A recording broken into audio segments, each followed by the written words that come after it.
Hello viewers and lovely subscriber, আসসালামু আলাইকুম। আশা করছি যে যেখানেই আছেন সবাই খুবই ভালো আছেন। তো চলে আসলাম নতুন রেসিপি নিয়ে। আজকে তৈরি করে দেখাবো পুঁটি মাছের চচ্চড়ি। সো এখনও যারা আমার চ্যানেলটি সাবস্ক্রাইব করেননি অবশ্যই সাবস্ক্রাইব করে দিবেন এবং পাশে থাকা বেল আইকনটি এনাবল করে দিবেন। আর রেসিপি ভালো লাগলে লাইক দিতে ভুলবেন না। এবার চলে আসলাম মূল রান্নায়।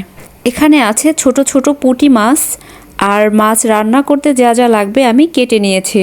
পেঁয়াজ কেটে নিয়েছি, কাঁচামরিচ ফালি করে নিয়েছি, আর এখানে নিয়েছি টমেটো, দুইটা মাঝারি সাইজের টমেটো একটু চিকন করে কেটে নিয়েছি। আজকের পুঁটি মাছ চচ্চড়িটা আমি হাতে মাখিয়ে করব, আর হাতে মাখিয়ে পুঁটি মাছের চচ্চড়িটা রান্না করলে বেশি টেস্টি হয়। এবার যেই প্যানটায় রান্না করব এর মধ্যে কাঁচামরিচ আর পেঁয়াজটা নিয়ে নিলাম। হাফ চা চামচ দিয়ে দিচ্ছি আদা রসুন পেস্ট, লবণ দিচ্ছি স্বাদ মতো, মরিচের গুঁড়া দিচ্ছি হাফ চা চামচ, আর হলুদের গুঁড়া দিচ্ছি হাফ চা চামচের একটু বেশি। হাফ চা চামচের মতো দিয়ে দিলাম জিরার গুঁড়া। এবার পরিমাণ মতো তেল দিয়ে ভালোভাবে হাতের সাহায্যে মেখে নেব। মুরব্বিরা একটা কথা বলেন, গুঁড়া মাছের টেস্ট নাকি হাতে মাখানোর উপর নির্ভর করে। তাই একটু সময় নিয়ে হাত দিয়ে ভালোভাবে পেঁয়াজ আর মশলাটাকে চটকিয়ে নিচ্ছি।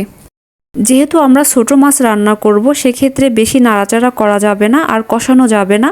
পেঁয়াজটা এজন্য একটু ভালোভাবে মথে নিলে সুন্দর সফট এবং মাছের সঙ্গে খুব সহজেই মিশে যাবে। যখন মেখে নেওয়া হয়ে গেছে এর মধ্যে টমেটো কুচিটা দিয়ে দেব। টমেটো কুচিটাও পেঁয়াজের সঙ্গে একটু মেখে নেব যাতে ভালোভাবে মিশে যায়। টমেটো আর পেঁয়াজ মিশে গেলে এরপরে আগে থেকে ধুয়ে পরিষ্কার করে রাখা পুঁটি মাছগুলোকে দিয়ে দিচ্ছি।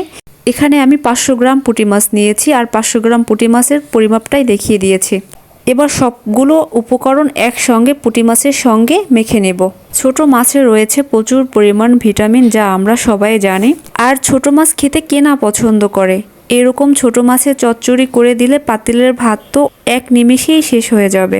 আমার মাখানো হয়ে গেছে। এখন আমি সামান্য একটু পানি দিব। পানিটা খুবই সামান্য দিতে হবে, জাস্ট আমি হাতটা ধুয়ে একটুখানি পানি দিয়ে দিলাম।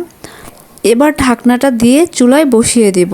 বসিয়ে দেওয়ার পরে যখন বলক চলে আসবে তখন চুলার আঁচটা মিডিয়াম টু লো আঁচে করে দিতে হবে। 3 থেকে 4 মিনিট এরকম মিডিয়াম টু লো আঁচে রান্না করার পরে ঢাকনাটা সরিয়ে নিলাম। তো দেখতেই পাচ্ছেন দর্শক, রান্নাটা হচ্ছে। আমি একটু নেড়ে দিচ্ছি, সামান্য একটু নেড়ে দেব। যদিও ছোট মাছ বেশি নাড়াচাড়া যাবে না, বেশি নাড়াচাড়া করলে একদমই ভেঙে যাবে। মাছের ভিতরে থাকা পানি একদম শুকিয়ে নেব, পোড়া পোড়া করে নেব। এখনও যারা আমার চ্যানেলটিকে সাবস্ক্রাইব করেননি প্লিজ চ্যানেলটি সাবস্ক্রাইব করে পাশে থাকা বেল আইকনটি বাজিয়ে দেবেন পরবর্তী ভিডিও নোটিফিকেশন সবার আগে পাওয়ার জন্য।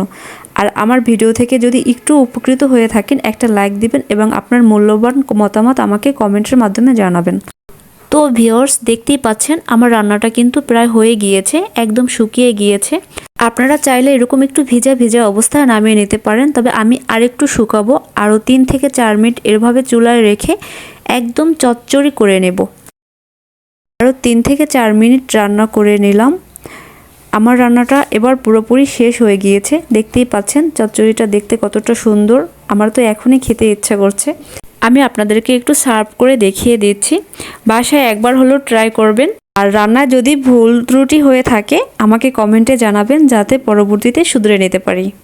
সবাই ভালো থাকবেন, সুস্থ থাকবেন। আল্লাহ হাফেজ।